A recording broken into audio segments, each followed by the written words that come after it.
Meus irmãos, na semana passada nós tivemos a oportunidade de pensar, de refletir um pouco sobre o texto de Êxodo, capítulo de número 3, na experiência de Moisés, no seu chamado, o impacto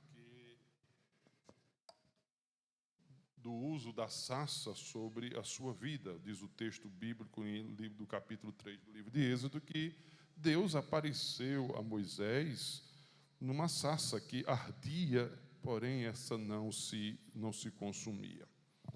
E vimos ali algumas lições que esta sarça pôde nos ensinar, nos trazer. E como Deus, então, quis usar aquilo que é aparentemente insignificante, aquilo que é sem nenhum valor, então pode ser instrumento nas suas mãos para manifestar a sua glória. Sem dúvida nenhuma, esta foi a maior lição que Deus ali estava transmitindo a Moisés. Uma vez que ele estava vivendo ali na casa do sogro, pastoreando o rebanho do sogro, e vivendo no deserto, e era o seu trabalho, Deus então traz para ele aquela missão de trazer, tirar os filhos de Israel do Egito e levá-los para a terra prometida. Uma missão gloriosa, porém desafiadora. E Deus estava justamente trazendo isso ao coração dele, através dessa manifestação teofânica, como a gente costuma chamar, dessa manifestação visível desse Deus invisível. Então Deus ali se apresenta de tal forma que Moisés então é impactado por esta gloriosa santidade do Senhor. A minha pergunta para a gente pensar hoje é: o que você faria se Deus lhe aparecesse de uma maneira muito gloriosa e lhe chamasse para uma missão, para uma tarefa? Qual seria a sua reação? Imagine você no lugar de Moisés. Imagine você no seu trabalho, ou no momento de oração, ou em algum momento você pudesse ter esta experiência arrebatadora de Deus manifestar-se teofanicamente a você, e você ouvir a voz audível de Deus, e Deus manifestar ali a sua glória e chamar você pelo nome e dizer que estava ali incumbindo, que estava ali desafiando ou lhe chamando, lhe vocacionando para uma tarefa muito específica. Depois dessa manifestação gloriosa de Deus, qual seria a sua reação? Pois bem, eu acredito que a maioria de nós aqui pensou que nós nos renderíamos o quê? Diante dessa manifestação.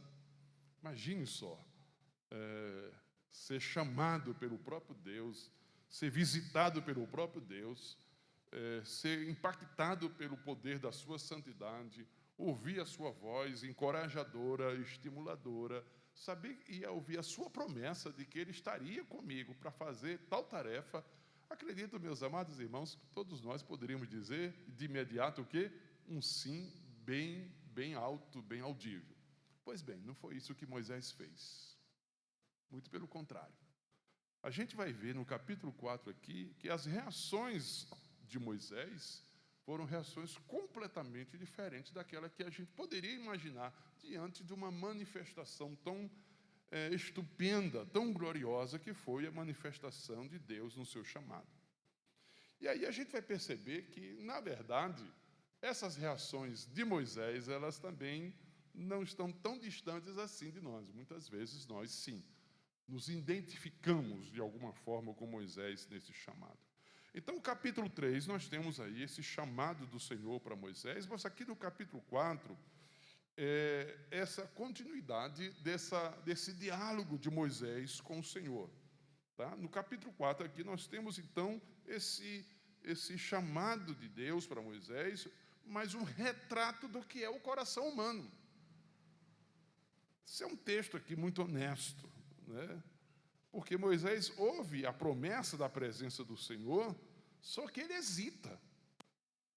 E aí vamos ver aqui 3 reações de Moisés diante desta vocação, diante desse chamado, diante dessa conclamação divina. Então, como é que Moisés reagiu diante desse chamado do Senhor? Vamos ler o texto e depois a gente, então, vai aqui fazer essas 3 colocações de maneira bem singela, bem simples. E eu não quero ser longânimo, não quero ser prolixo nessa noite, e eu quero ser bastante objetivo aqui, né, na exposição desse texto. O versículo 1 diz assim no capítulo 4.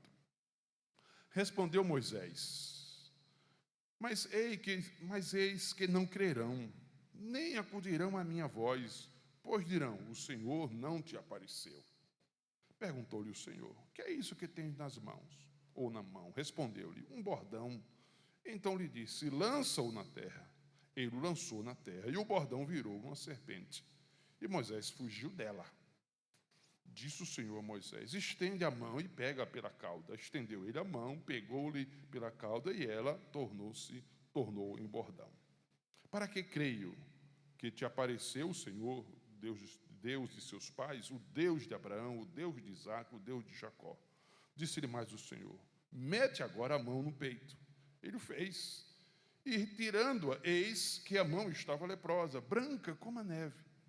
Disse ainda o Senhor: torna a meter a mão no peito. Ele a meteu no peito novamente, e quando a tirou, eis que se havia tornado como o restante de sua carne. E se lhes não crerem, nem atenderem à evidência do primeiro sinal, talvez crerão na evidência do segundo. Se nem ainda crerem mediante estes 2 sinais, nem se te ouvirem a voz, tomarás as águas do rio e as derramarás na terra seca. E as águas que do rio tomares, tornar-se-ão em sangue sobre a terra. Então disse Moisés ao Senhor: Senhor, eu nunca fui eloquente, nem outrora, nem depois que falasse teu servo, pois sou pesado de boca e pesado de língua. Respondeu-lhe o Senhor: quem fez a boca do homem? Ou quem faz o mudo, ou surdo, ou que vê, ou cego? Não sou eu, o Senhor? Vai, pois, agora, e eu serei com a tua boca e te ensinarei o que hás de falar. Ele, porém, respondeu: Senhor, envia aquele que hás de enviar, menos a mim. Então se acendeu a ira do Senhor contra Moisés e disse: não é Arão, o levita, teu irmão? Eu sei que ele fala fluentemente. E eis que ele sai ao teu encontro e, vendo-te, se alegrará em seu coração. Tu, pois, lhe falarás e lhe exporás na boca as palavras. Eu serei com a tua boca e com a dele, e vos ensinarei o que deveis fazer. Ele falará por ti ao povo. Ele te será por boca, e tu lhe serás por Deus. Toma, pois, este bordão na mão, com o qual hás de fazer os sinais. Você percebeu aqui, então, essa relutância de Moisés? Veja, mesmo diante dessa manifestação poderosa do Senhor e essa chamada de Deus tão impactante, tão forte, o que se esperava de Moisés era uma obediência de imediato. Porém, não. A primeira reação de Moisés foi uma reação de incredulidade. Os versos de 1 a 9, a gente vê claramente Moisés colocando isso. Porque Moisés disse: não crerão em mim. Aí você diz: não, mas a incredulidade é dos outros. Não. A incredulidade é de Moisés. Quem foi que disse que os filhos de Israel não creriam em Moisés? Foi o próprio Moisés. Em momento nenhum houve uma reação. É Moisés que está antecipando o futuro. É Moisés que está antecipando a reação dos filhos de Israel. É Moisés que se antecipa. Deus promete a presença dele a Moisés, mas Moisés conclui aqui com derrota, com fracasso. Moisés está dizendo para Deus: o Senhor vai me mandar, o Senhor vai dizer para mim que eu devo ir lá, e eu vou chegar lá dizendo: o Senhor, o Deus dos nossos pais, me enviou. Mas eles não vão acreditar. Eu já sei, não vai dar certo. Esse negócio não vai funcionar. Moisés aqui, ele não nega de maneira nenhuma, meus amados irmãos, ele não nega Deus com a sua própria boca, porém, ele contradiz Deus com as suas conclusões. Ele não diz, ele não está descrendo que Deus vai fazer alguma coisa. Não há esse tipo de incredulidade. A incredulidade de Moisés é nos resultados. Ele antecipa o resultado e diz, não vai dar certo esse negócio. Não vai. Ele transforma aqui a possibilidade, na verdade, de dar certo, de certeza, né, dizendo que vai dar errado. Então, ele está dizendo, não. Eles não vão acreditar, ninguém vai crer que o Senhor me mandou, ninguém vai dar crédito. E aí, meus amados irmãos, aqui a incredulidade não é dos filhos de Israel, é do próprio Moisés. Ele está se olhando, ele está se vendo, e nessa sua visão de si mesmo, ele não acredita que, de alguma forma, aquilo que Deus está fazendo vai funcionar. Deus pode fazer isso, mas não através da minha pessoa. E qual é a resposta de Deus? Veja que Deus não responde com palavras para Moisés, né? Deus responde com sinais. Veja que são sinais, os sinais são feitos ali. É bem verdade que os filhos de Israel poderiam até desacreditar, mas Moisés agora é que precisa ver para poder acreditar que Deus vai com ele. E aí Deus usa 3 sinais aqui para poder convencer Moisés, ou para dar a Moisés essa segurança. Primeiro sinal, o sinal da vara, o sinal da mão e depois o sinal da água.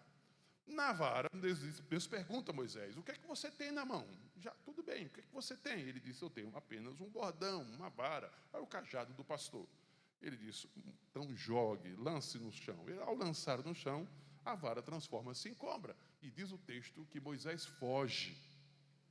Depois o Senhor manda ele agarrar a cobra pela cauda e ele transforma outra vez em cajado. Ou seja, aquilo que assustava Moisés, que amedrontava Moisés, Deus estava dizendo, eu estou no controle daquilo que impõe medo sobre você. Eu estou no controle.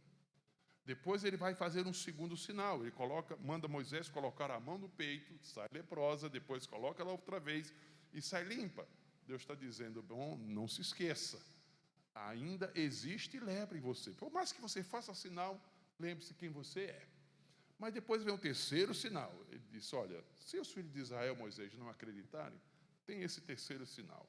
As águas vão se transformar em sangue, as águas do Nilo, que era o símbolo da fertilidade do Egito. E Deus está dizendo, está antecipando, diz, eu vou ferir o Egito. Aquilo que é fonte de vida, eu vou fechar essa fonte de vida, porque eu sou o Senhor. Deus estava dizendo que estava no controle daquela situação. Então, a presença de Deus com Moisés era a garantia de que tudo iria dar certo. A lição aqui, meus amados irmãos, é que, na verdade, Moisés precisava acreditar.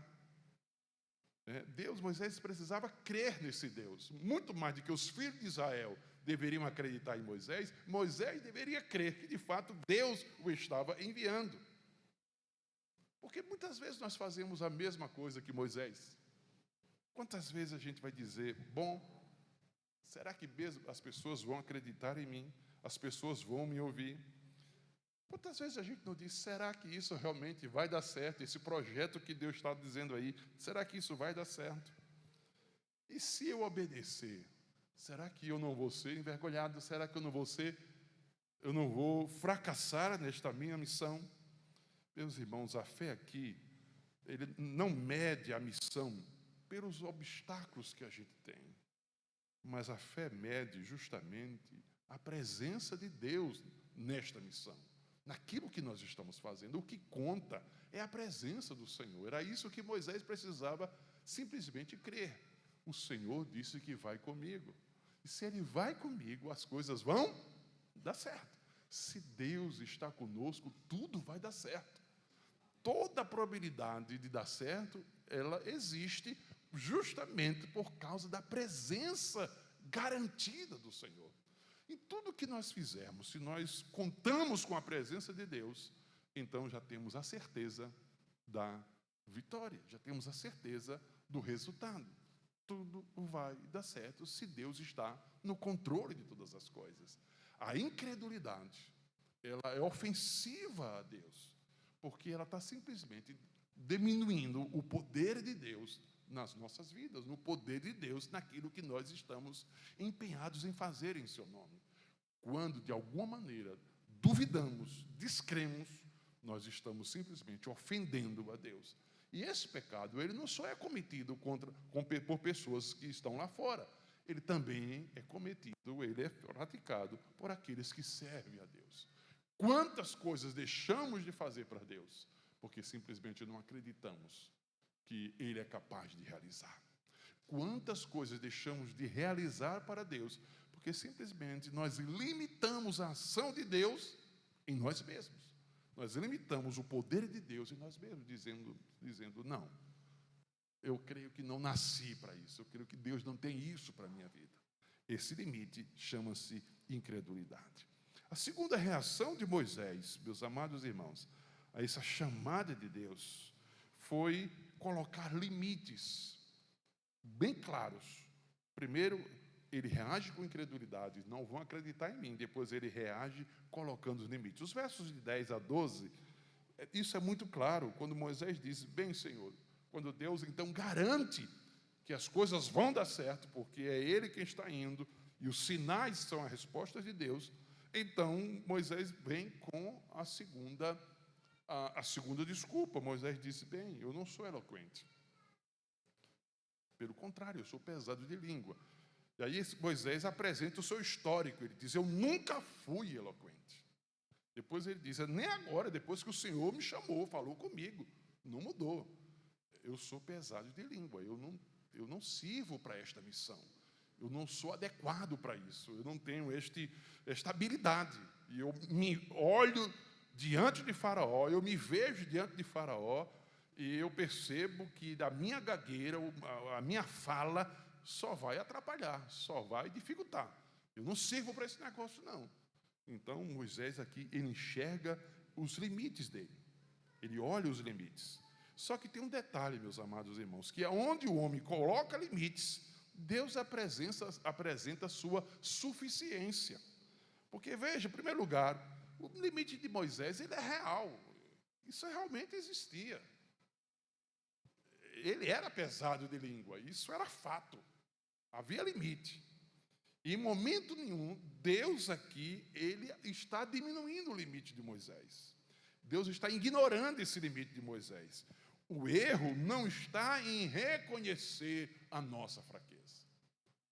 Ou enxergar os nossos limites, enxergar a nossa fraqueza, enxergar a nossa incapacidade de realizar a obra, até aí, isso é bom. Onde está o problema? O erro está em transformar a nossa fraqueza em desculpa final. É quando a gente diz, bom, esse meu limite impede de eu fazer. Esse meu limite, vou transferir para outro. Eu não sirvo para isso. Porque eu não me sinto capaz, eu não tenho esse conhecimento, eu não tenho essa habilidade, eu não sei dominar a fala, eu não sei fazer isso, eu não sei realizar aquilo. Então, eu não, já passei da idade, etc. Então, reconhecer o limite é louvável. Agora, transformar o limite em desculpa final é onde está o problema. O limite, na verdade, meus amados irmãos, ele vira desculpa quando nós nos esquecemos quem chama. Moisés aqui, ele tira os olhos de Deus e coloca os olhos nele. Ele diz, eu nunca fui eloquente, nem mesmo agora. Ele está tirando os olhos de quem está chamando. Está colocando os olhos somente em si mesmo. Nós erramos nesse momento também. O limite, meus amados irmãos, ele serve de oportunidade, de ocasião, para Deus começar a ser visto na nossa vida. Em momento nenhum você vê Deus tirando o limite de Moisés. É o contrário. Deus vai dizer o seguinte, a resposta para Moisés, da parte de Deus, é uma resposta até teológica. Ele não discute com Moisés, mas ele vai perguntar a Moisés, quem fez a boca do homem? Quem foi que fez o surdo? Quem foi que fez o mudo? E Moisés disse, bem, indiretamente, ali já está implícita a resposta, foi o Senhor. Eu sou o Criador. E tudo que eu crio com um propósito. É isso que Deus está dizendo para Moisés. Há um propósito para você ser pesado de língua. Há um propósito para você não falar fluentemente. Há um propósito. Qual era o propósito? Se Moisés fosse fluente, se Moisés fosse capaz, se Moisés não tivesse nenhum limite, certamente toda a honra seria para Moisés, a glória seria para Moisés, porque seria a sua influência, o seu poder de argumentação que certamente iria se falar. Por isso os filhos de Israel foram libertos, porque Moisés, poderoso em palavras, conseguiu convencer Faraó a libertar o seu povo. Então, o limite, o que serve? Serve de oportunidade. O limite dá lugar para Deus começar a ser visto. E aí, aonde Deus não tira o limite de Moisés. Deus, pelo contrário, mantém em momento nenhum. Muitas vezes, meus amados irmãos, nós dizemos, eu não tenho preparo, eu não me sinto encorajado, eu não sou como irmão A, como irmão B. E aí, olhamos somente para nós mesmos, diante daquilo que Deus tem para fazer nas nossas vidas, e dizemos, eu me sinto completamente inadequado para a obra. Aqui a lição, meus amados irmãos, não é sobre você se tornar suficiente para fazer a obra de Deus. Não é sobre você tornar suficiente para realizar alguma coisa para Deus. Mas é sobre Deus mostrar suficiência em você. É Deus mostrar quem Ele é em você. Essa é a grande lição.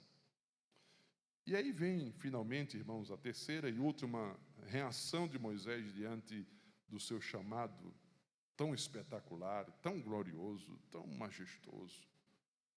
Primeiro, ele age com incredulidade, dizendo, eles não vão acreditar em mim, eu já sei, o fim desse negócio aqui não vai dar certo. E Deus diz, vai, porque aonde você vê, aonde a incredulidade vê, a incapacidade, Deus vê justamente a oportunidade de manifestar o poder dele. Então Deus encoraja Moisés. Depois Moisés reage apresentando suas limitações, dizendo, eu não me sinto adequado para isso. Outra pessoa sim, mas eu não. Sou completamente incapaz. E aí vem a última reação de Moisés. Moisés reage com recusa. No verso 13, Moisés diz, Senhor, envia outra pessoa. Manda outra. Aqui, meus amados irmãos, está uma grande lição. É que quando as nossas desculpas acabam, aí a verdade aparece. Porque muitas vezes a gente sai dando desculpas, e as desculpas elas são muito boas. Elas são perfeitas, são plausíveis, elas são muito bem elaboradas. A primeira desculpa de Moisés, ele parecia tão preocupado, tão preocupado com a reação do povo, dizendo, Senhor, eles não vão acreditar. Moisés não estava pedindo sinal. Moisés estava querendo fugir dessa responsabilidade. Daí, ele disse, eles não acreditaram em mim. O senhor chamou a pessoa errada. Eu não sirvo para esse negócio. Eles não vão dar crédito em mim, a minha pessoa. Depois ele vai dizer, Senhor, eu nem falar sei. Sou pesado de língua, eu não tenho eloquência nenhuma. Como é que o senhor vai usar um homem que não tem eloquência para falar com o homem mais poderoso dessa terra, que é Faraó? Não vai dar certo. Esse negócio não vai funcionar. E Deus disse, eu vou ser com a sua boca e eu vou ensinar você o que você deve falar. Era a garantia. Moisés está dando desculpas, mas aqui as desculpas estão ainda vestidas de verdades, né, que aparentemente parecia ser bastante plausível. Se pensarmos assim, bom, realmente, quem era Moisés para poder o povo acreditar nele? Um assassino? Um fujão? Realmente, mandaram um gago. para falar com o faraó, para pregar para faraó. Moisés está certo. Era plausível. Entretanto, aqui se revela o coração de Moisés. Quando Deus, então, dá todas as respostas para Moisés, e quando Deus soluciona aquilo que para Moisés parecia insolúvel, então Moisés abre o coração. Porque quando as desculpas acabam, a verdade aparece. E qual era a verdade? Moisés não queria ir. Simplesmente isso. Primeira desculpa, e a segunda desculpa era somente desculpas. Porque quando a gente não quer, qualquer desculpa serve. E aqui então vem a verdade. E a verdade é essa, muito simples, né? Veja que Moisés sai, eles não crerão em mim, tá? Para eu não sei falar, para dizer, manda outro. Por que manda outros? Porque eu não quero. Simplesmente isso, ele revela o coração, tá? O problema aqui já não é medo, já não é limitação.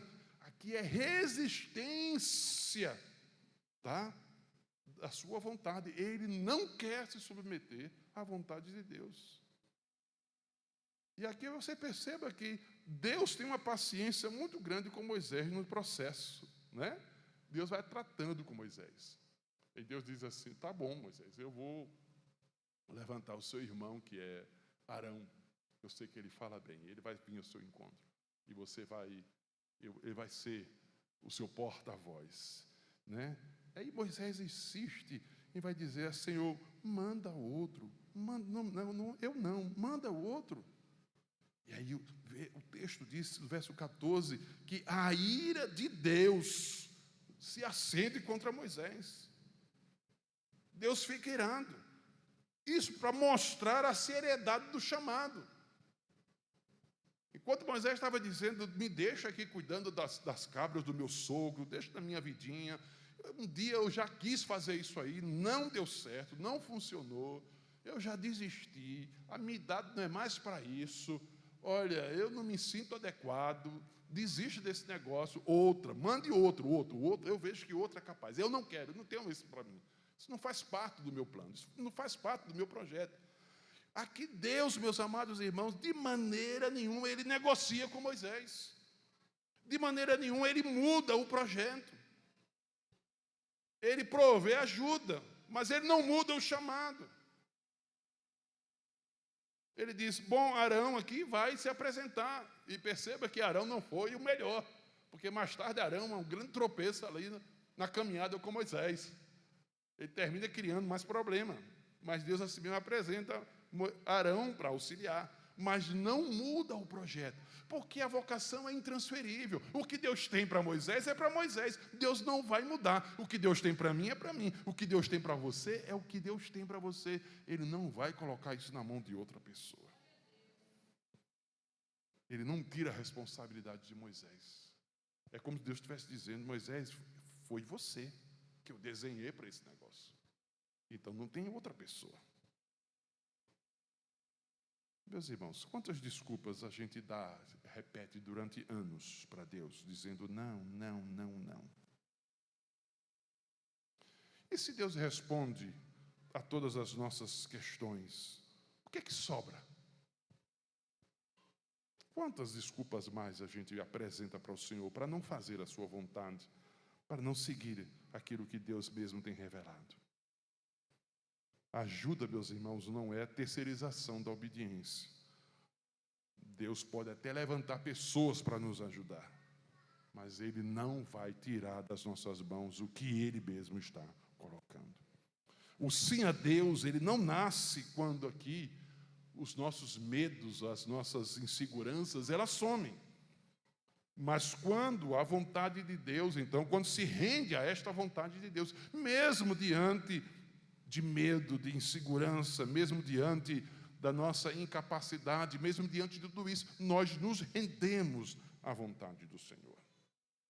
É aí, meus amados irmãos, que nós somos vencidos por Deus.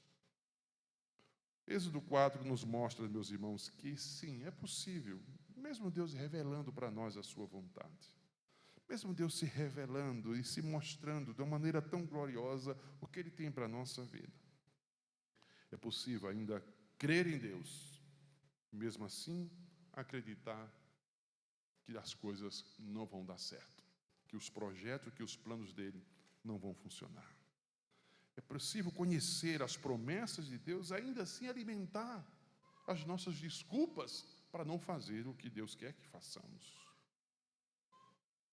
É possível, mesmo Deus falando claramente que Ele nos quer fazendo tal coisa, a gente resistir a esta vontade e dizer não. É possível. Só tem um detalhe. Só não podemos fugir do que Deus quer. Sim. Deus é paciente. Mas só que Deus também nos confronta. Deus não nos abandona, mas Ele nos corrige. Ele nos instrui. Foi o que Ele fez com Moisés. Ele foi paciente com Moisés naquela caminhada. Mas quando Moisés chegou no ponto final, Ele confrontou Moisés. Ele corrigiu Moisés. E Ele manteve a sua vontade. Deus não negocia os seus propósitos. Deus não negocia os seus planos. Aqui, meus amados irmãos, é claro. É muito claro. Ou a gente serve ou não serve, né? Então, é muito claro. A gente precisa entender isso da parte do Senhor.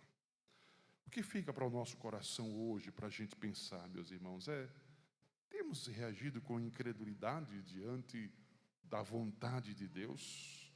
Há em nós algum sentimento, alguma dúvida de que a vontade de Deus ela não é boa, perfeita e agradável e, portanto, nós resistimos em trilhar o caminho da sua vontade? Com isso, expressamos incredulidade e chamamos Deus de mentiroso. Será que existe no nosso coração tal coisa? Deixamos de crer realmente na sua provisão, deixamos de crer na sua proteção, deixamos de crer nos seus livramentos, deixamos de crer que Ele é capaz de fazer infinitamente mais de tudo aquilo que nós pedimos ou pensamos. Até onde temos usado os nossos limites como desculpa para Deus? E os nossos limites de tempo, nossos limites de idade, nossos limites de família, nossos limites de compromissos, nossos limites das nossas prioridades, nosso limite da nossa agenda que é cheia. Será que temos usado os nossos limites para dizer não para Deus? Deus, não conte comigo, não conte comigo. Porque o Senhor sabe que a minha agenda é muito cheia. O Senhor sabe que eu tenho muita coisa. O Senhor sabe que eu estou fazendo isso, eu estou fazendo aquilo. O Senhor sabe que a minha família é muito grande. O Senhor sabe que eu tenho muito compromisso. Será que temos usado os nossos limites para dar desculpas a Deus, para não fazermos o que Ele quer que façamos? Até onde vai os nossos limites?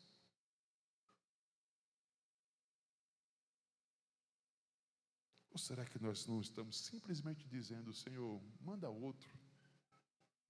Eu não. Manda outro. Usa outro, Senhor. Usa outro. Eu já fiz. Já tive a oportunidade. É a vez de outro. Eu não quero, Senhor. Será que estamos dispostos a encarar a ira de Deus? E recusar fazendo a sua vontade? Será que estamos dispostos a confrontar o próprio Deus, a nos depararmos com sua ira santa, porque recusamos fazer o que Ele quer que nós façamos? A pergunta principal aqui, meus irmãos, não é: eu sou capaz de fazer alguma coisa para Deus? A pergunta não é essa. A pergunta é: eu vou me render à vontade de Deus? Eu vou me dobrar para dizer para Deus, eis-me aqui, Senhor, faça-se em mim a sua vontade? Com Moisés a gente aprende também que Deus não chama os suficientes. Deus torna úteis aqueles que se rendem a Ele.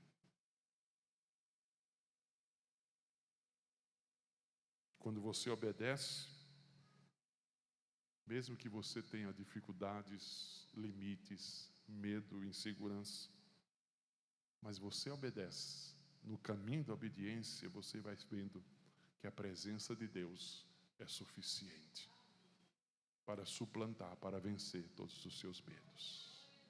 Mas esta presença só desfruta quando você obedece, dá o passo da obediência.